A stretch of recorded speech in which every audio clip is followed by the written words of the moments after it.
Oxygen की उपस्थिति में पायरुविक अम्ल का अपघटन, ऑक्सीश्वसन। इसमें है प्रथम क्रेब्स साइकिल। ग्लाइकोलाइसिस का अंतिम उत्पाद पायरुविक अम्ल होता है जो ऑक्सीजन की उपस्थिति में क्रेब्स चक्र द्वारा अपघटित होता है। पायरुविक अम्ल के दोनों अणु क्रेब्स चक्र में प्रवेश करने से पूर्व एसिटल को एंजाइम ए में परिवर्तित होते हैं। यह प्रक्रिया साइटोप्लाज्म में संपन्न होती है। इसके पश्चात यह माइटोकॉन्ड्रिया में प्रवेश करता है जहां क्रेब्स चक्र की अभिक्रियाएं संपन्न होती हैं। पायरुविक अम्ल का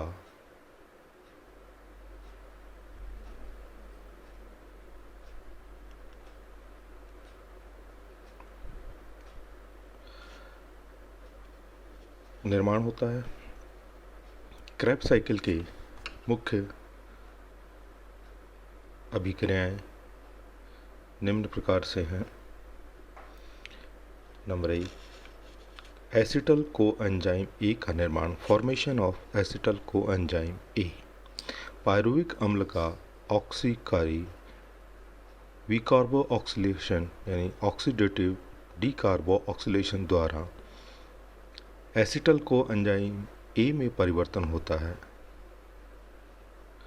डीकार्बोऑक्सिलेशन क्रिया पायरुवेट डिहाइड्रोजिनेज एंजाइम्स सम्मिश्रण यानी एंजाइम कॉम्प्लेक्स के द्वारा उत्प्रेरित होती है, जिसमें 3 एंजाइम्स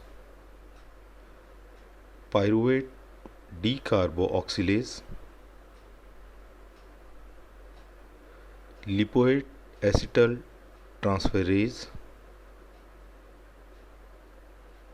लिपोइड डिहाइड्रोजिनेज सम्मिलित हैं। इसके अतिरिक्त इस क्रिया में 5 सहकारकों यानी कोफैक्टर की आवश्यकता होती है। ये सहकारक magnesium ion, thiamine pyrophosphate, nicotinamide adenine dinucleotide coenzyme A तथा लिपोइक अम्ल होते हैं। पायरुविक अम्ल से एसिटल कोएंजाइम ए के निर्माण की निम्न क्रियाएं संपन्न होती हैं। नंबर 1, प्रथम चरण में पायरुविक अम्ल टीपीपी थायमीन पायरोफॉस्फेट से संयोजित होकर थायमीन पायरोफॉस्फेट जटिल का निर्माण करता है यानी टीपीपी कॉम्प्लेक्स बनाता है, जिसका तुरंत डीकार्बोऑक्सिलेशन होता है, जिसके फलस्वरूप एसिटल टीपीपी जटिल का निर्माण होता है। सेकेंड, टीपीपी जटिल की एसिटल्डिहाइड इकाई से लिपोइक अम्ल की अभिक्रिया होती है तथा टीपीपी का लिपोइक अम्ल द्वारा विस्थापन हो जाता है, जिसके फलस्वरूप एसिटल हाइड्रोलिपोएट का निर्माण होता है।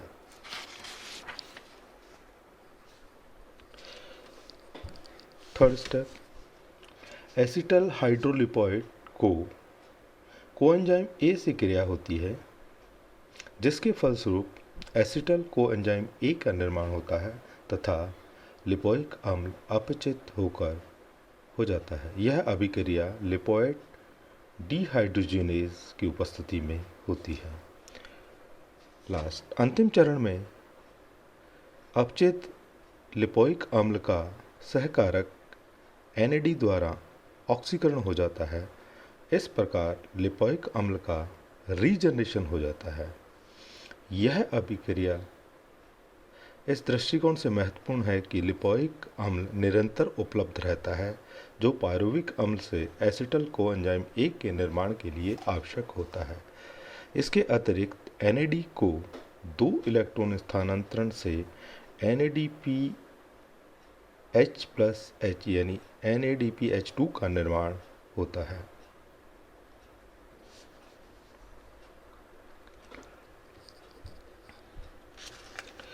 एसिटल कोएंजाइम ए ग्लाइकोलाइसिस तथा क्रैब चक्र के मध्य योजक कड़ी का कार्य करते हैं।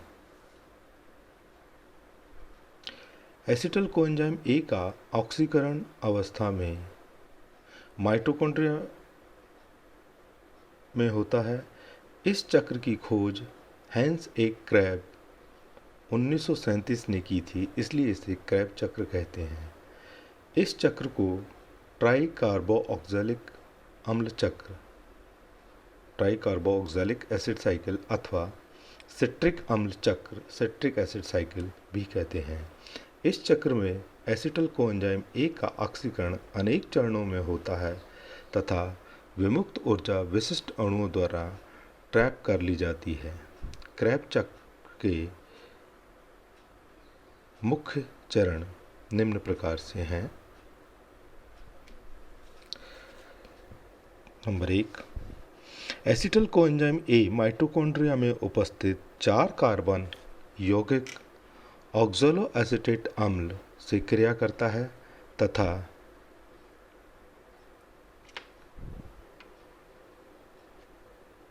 छह कार्बन यौगिक सिट्रिक अम्ल का निर्माण करता है। यह क्रिया सिट्रिक अम्ल सिंथेटेज एंजाइम द्वारा उत्प्रेरित होती है।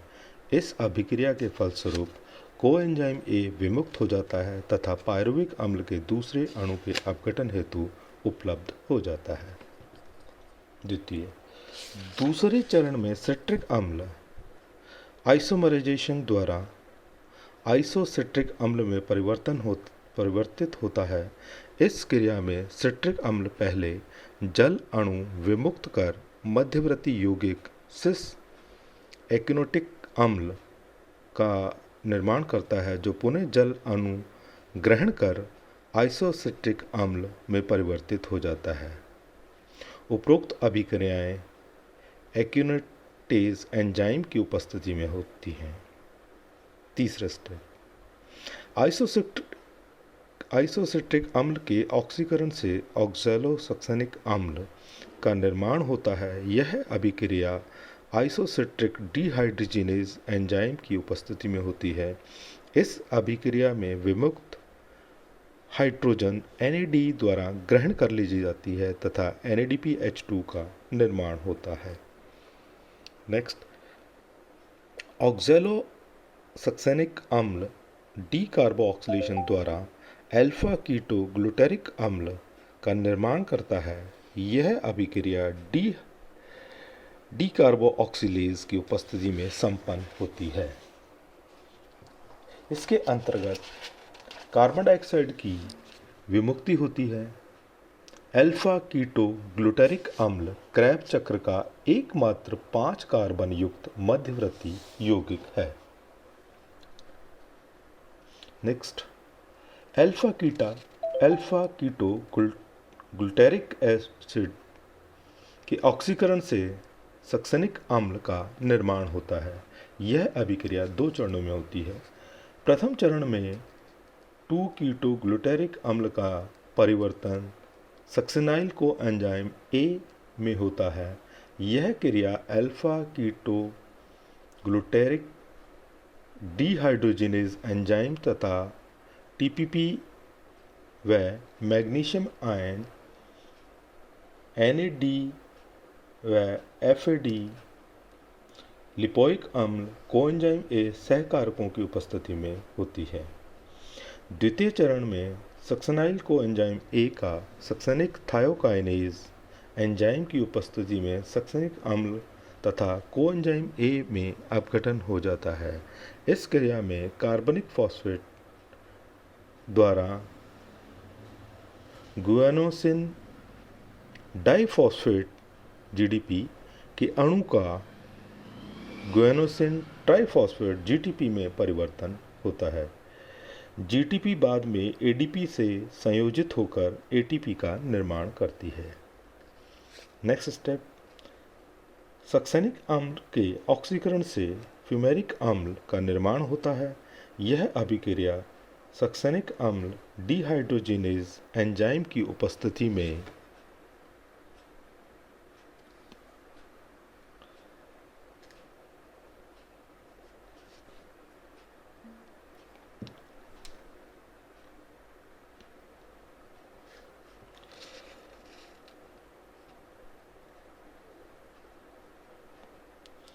सक्सेनिक अम्ल के ऑक्सीकरण से फ्यूमेरिक अम्ल का निर्माण होता है।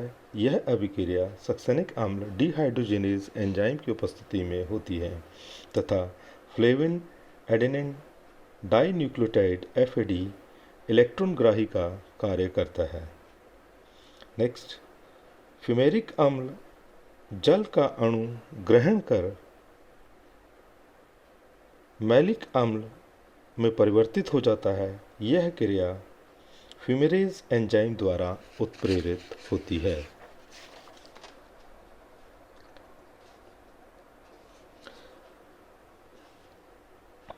नेक्स्ट, ऑक्सीकरण के अंतिम चरण में ऑक्सैलो एसिटिक अम्ल का रीजनरेशन होता है। मैलिक एसिड डिहाइड्रोजिनेज तथा NAD की उपस्थिति में ऑक्सीकृत होकर ऑक्सैलो एसिटिक अम्ल बनाता है। इस प्रकार